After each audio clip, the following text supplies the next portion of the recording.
Welcome to UpYourStack Podcast. I am your host, Noah Berk. Every week we feature interviews with some of our favorite developers who've either built their apps on HubSpot or have integrated with HubSpot to help you get the most out of your HubSpot tech stack. And today I have Tom from Geckoboard, who's going to be sharing a little more information about what they do and why it's so cool. And I don't want to steal all the thunder here. So Tom, how about you go ahead and introduce yourself, your background, your title, and what does Geckoboard do? Cool, sure. So I'm Tom, I'm Geckoboard's CEO, and we make dashboard software. So we integrate with about 90 different services, and we make it super simple to connect those services and then pull together data from different data sources onto the same dashboard. We try and make it real time wherever possible, and we also do a lot of work to make those dashboards shareable. So it's all about, for us, it's all about creating feedback loops for your team. So you might have the reporting tools within things like HubSpot, but often people don't look at them. And for what we do is we put that data into a really nice, accessible dashboard that's totally bespoke for your team and make it shareable. So we automatically snapshot it through into things like Slack.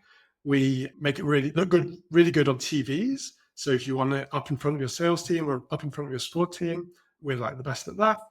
And yeah, and I guess the other thing is making it really easy as well. So I think a lot of people struggle when it comes to things like dashboard and really dialing into exactly what you want isn't necessarily that straightforward. And so we do a lot of work both in the product to make it super simple to get set up so you can get up and running and build a dashboard genuinely in 10, 20 minutes, even if you're not technical, no need for a data scientist.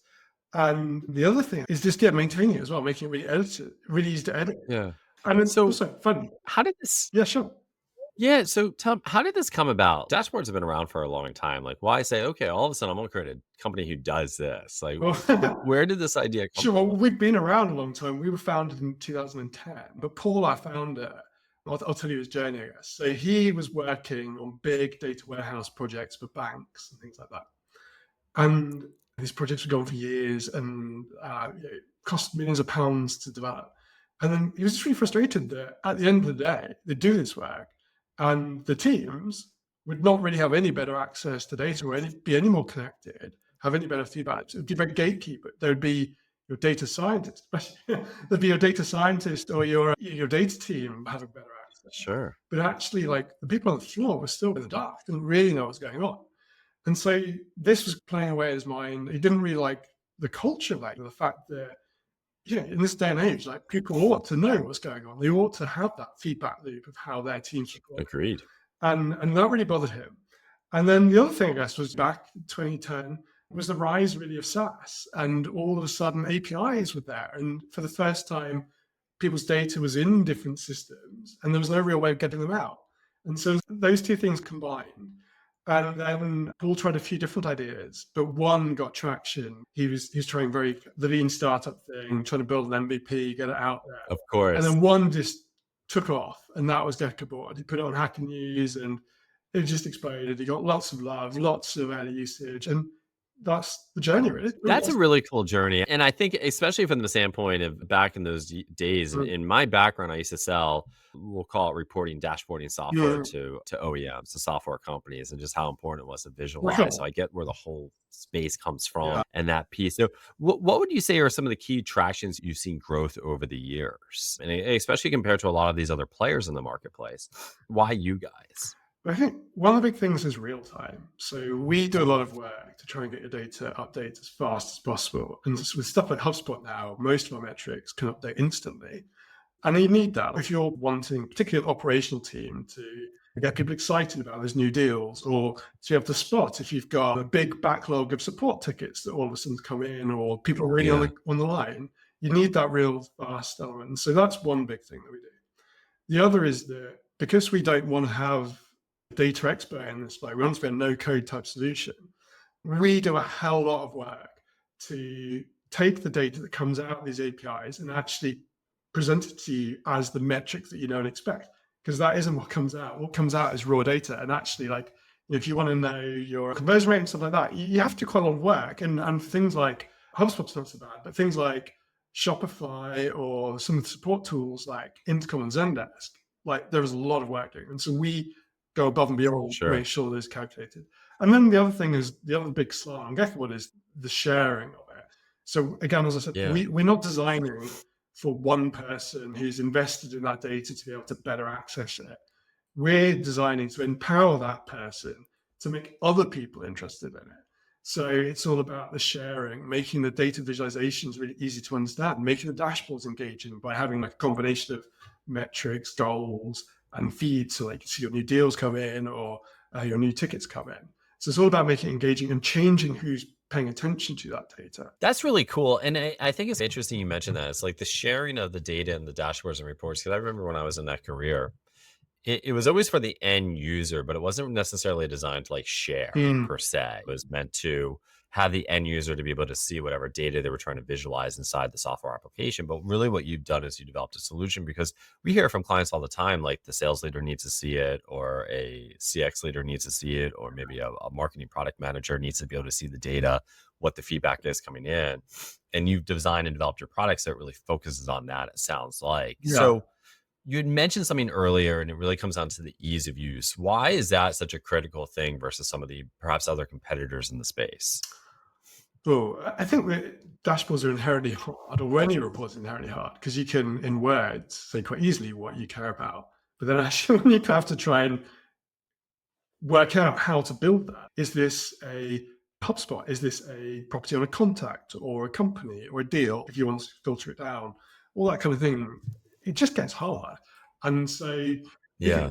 that combined with the fact that in dashboards, they're not like, there is ROI immediately in terms of the time saving, and that you don't have to manually go in and copy and paste this data out into a spreadsheet that you're then sharing with your exec team once a week, whatever. There's that time saving. But the actual kind of big benefit, the team performance benefit, is one that takes longer, right? And the ROI, while it's huge, is harder to prove.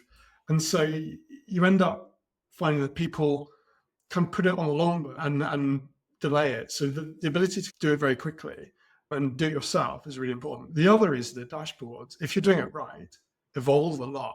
So to keep it current, your current priorities, your current OKRs to be using, that kind of thing, you need to be updating all the time. And too often when people build dashboards, they do, sometimes, for instance, people code their own, or they put something together with spreadsheets. Great, but you can do that first, but then your goals are going to change. The APIs might change, and the ability to easily edit it is really key. And I think the other thing we find is that once people get traction with one or two, you realize, oh, actually, there's a whole lot of other things I ought to be tracking or want to be tracking here. Like I want a dashboard for each teammate, maybe, or product line, that kind of thing. And all of a sudden, like the kind of, again, ROI of it being easy to do rather than, again, something to get a developer involved with, or like a reporting expert involved. Who generally is your customer then? Who's purchasing Geckoboard? Is it a sales leader? Is it a marketing leader? Is it as a customer service leader? Who is your customer saying, I need that? Two primary OSPs are leaders of support teams and leaders of sales teams. We also find in smaller businesses, we're selling to execs sometimes, and founders and CEOs as well. But it tends to be quite senior, because I think, again, that stakeholder, like this is a management thing as much as it is a stack. And so you need that leadership buy-in to make it work, because this is going part and parcel with being clear on your goals and having the kind of team processes in place to really make it sing. We've orientated the business more around support and sales the last year or so, actually. So traditionally, we were used a bit more by marketing teams or by founders of tech companies. But we found that the customers that need us most tend to be those operational teams. Operational teams are very kind of real time in terms of what they care about. Like they care about how many tickets they've sold today, or how many deals are going through the pipeline right now, how many. So a lot of it's heavy on the support teams, and it sounds like it makes sense. Like you want to be able to see how many tickets you're handling, the frequency, the urgency, what you want to get back to first, second, third. And you're right. And tool HubSpot can give you some of that visualization, but if you just have a dedicated dashboard for it, it provides a deeper layer of visibility. Yeah, I think the other thing that is really key that I've not talked much about yet as well is that most people are using multiple tools, right? I mean, HubSpot is great. You've got obviously all the different hubs, but still it's quite common that you're using a tool like Aircall alongside it, or maybe your e-commerce, you're also using Shopify, Or if you might be using a more powerful support tool like Intercom or Zendesk, or you might still invariably, a lot of people use spreadsheets a lot or have their own proprietary databases. So we also integrate with all that. And we also allow you to add that to the same dashboards easily. And if we have some customers who've got slightly complicated HubSpot setups, maybe they've merged a company as well. And with Geckoboard, you can have both companies, both different HubSpot accounts on the same dashboard as well. Oh, that's cool. Yeah, and be able to have a side-by-side comparison. That's awesome. And so on that train of thought here, like, how do you fill in the gaps within the HubSpot ecosystem, in your opinion? Like, someone's, hey, listen, I see those reports and dashboards in HubSpot. And I know you'd mentioned earlier that you can bring data from multiple sources, but what is that talk track you generally talk through with customers about why you're still going to use Geckoboard? Yeah, well, I think the sharing mechanism is key. So the fact that they look great on TV, they update in real time, that's paramount. The multi-data tools is the other one. And the multiple integrations and different sources of data is another key one. And then we also do a little bit more around things like goals as well. So I think HubSpot has certain restrictions on what you can set goals on and certain plans and that kind of thing. And we don't have that as well, so you can work over that. That's awesome. And what does the future roadmap look like for Geckoboard? Like, what's coming out next? And how does AI playing a part in all of this? Oh, good question. So, the thing that I'm most excited about right now is that we've actually I think very coincidental timing, is we've just shipped our brand new HubSpot integration. Actually, I don't think we've marketed it yet. So hopefully I'm not breaking some kind of marketing. Well, this is coming out in this is going to be delayed by a month or two. So by the time this episode lands. But we've completely written that from the ground up. So it's basically all the metrics now, way more powerful filtering. Yeah. It's just a massive upgrade and super fast update. Like, it's instant in most cases. So we're continuing to do that. And we're actually extending support for the support hub as well now, which wasn't something we traditionally supported. So that's one thing. Awesome. But we're really doubling down on that as well. So we get a lot of feedback from teams that they'd like more around the gamification side of things. So to really celebrate when a new deal comes in, who's just those good things that happen in the team, and like really drag attention to it. So we're looking at doing things around that. We're looking at things like making it easier to spin up dashboards for each team or each team member as well. At the moment, that's very possible and we'll help you do it, but it's a little bit more manual that way. And then also, so our roots were in TV dashboards in your office. That's where we started out. There's a lot of things that we've done recently to make the dashboards more interactive. So if you see a trend, you can drill into it and try and understand why that's going on. Or you can see the tickets or the deals or the contacts behind that. So that's something we want to lean into more as well. And then there's just always more around customization that people want as well, like slightly richer visualizations or a bit more control to really tie in. So those are all on the radar. The other thing that we're looking at doing as well is allowing more kind of calculations on the metrics as well. So we support all the common stock things you want to do, and we also support all the custom properties that HubSpot's so great at allowing you to do. But we want to do more around really complicated combining that, and we're going to offer that as combination of service and product as well going forward. So if you come to us and say, look, we've got this really weird thing that we need to do, but it's really important to us as a business, we will help you do that, either via the product or as professional services. In terms of AI, so there's lots that I'd like to do eventually, but I think right now the focus is actually making sure that where it affects customers' metrics, so for instance in support, AI is a big deal. We want to make sure that we can support tracking the AI related metrics there. So because you want to separate like how your human team is operating compared to your AI.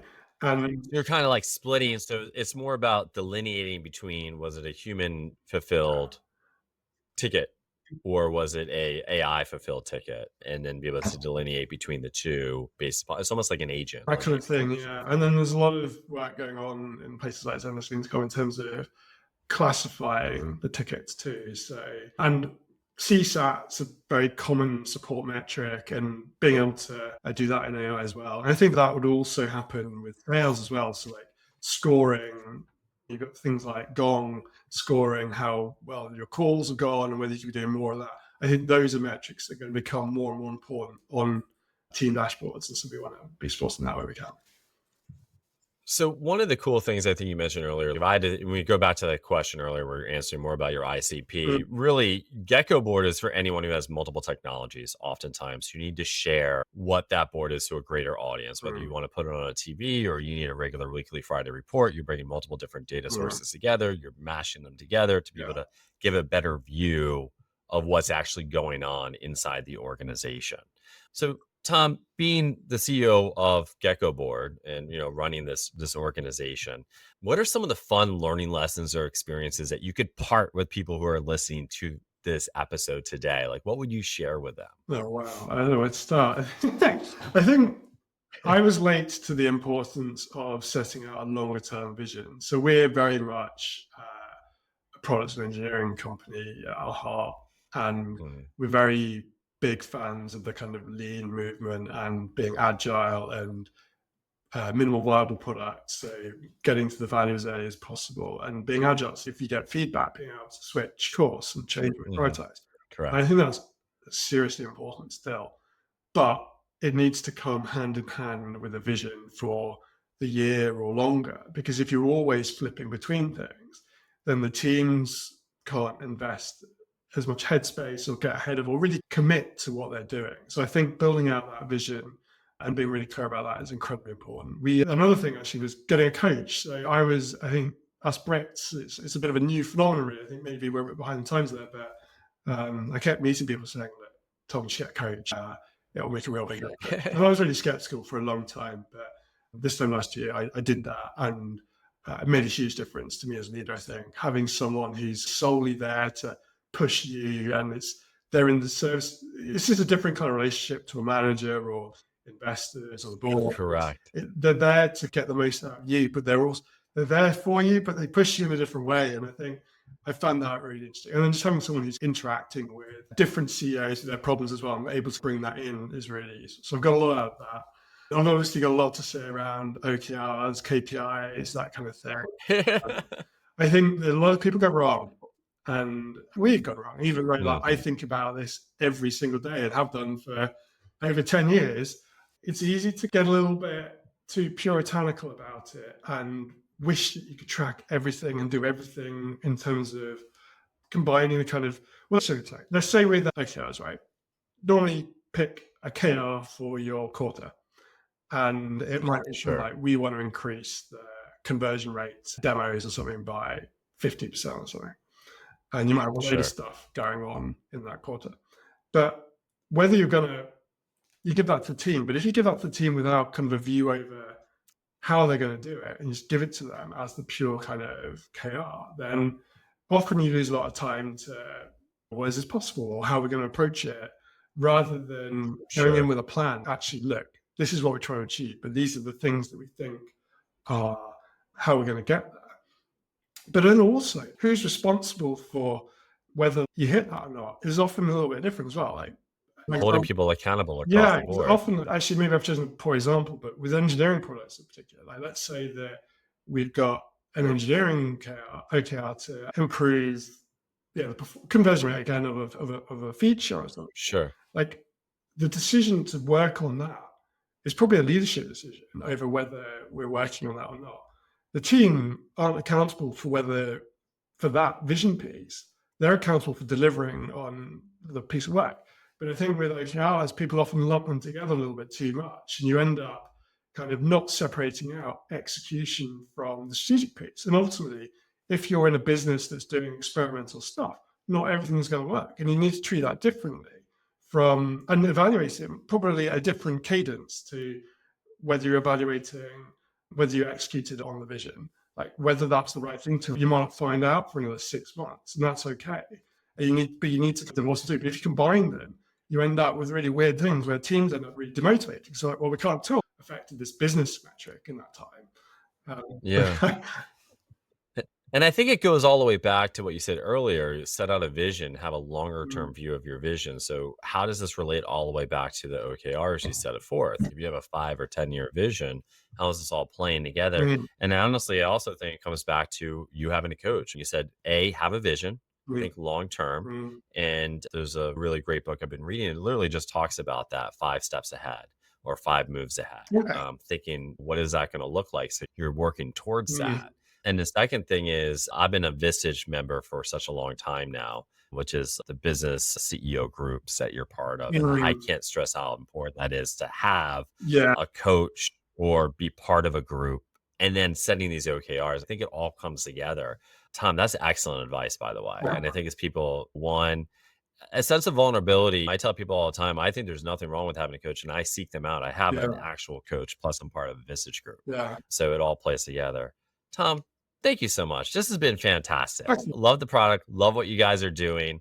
If you want to visualize data and share it with that CEO leader who's been like, show me what we got, you got to reach out to Geckoboard so they can actually help you put it all together, and they make it super simple to do so. Tom, if people are interested to learn more about you, how can they find out more about you, and how can they find out more about the company? Well, I'm active on LinkedIn, so help me out, Tom Randle, Geckoboard, and then also go to geckoboard.com. And we've got a free trial so you can get up and running straight away. We're also on the HubSpot marketplace. So if you search Geckoboard there, you'll find us.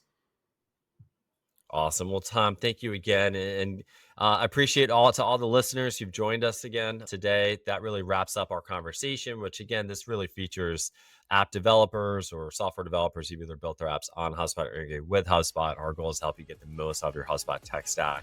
Again, thanks for joining. It's been a pleasure.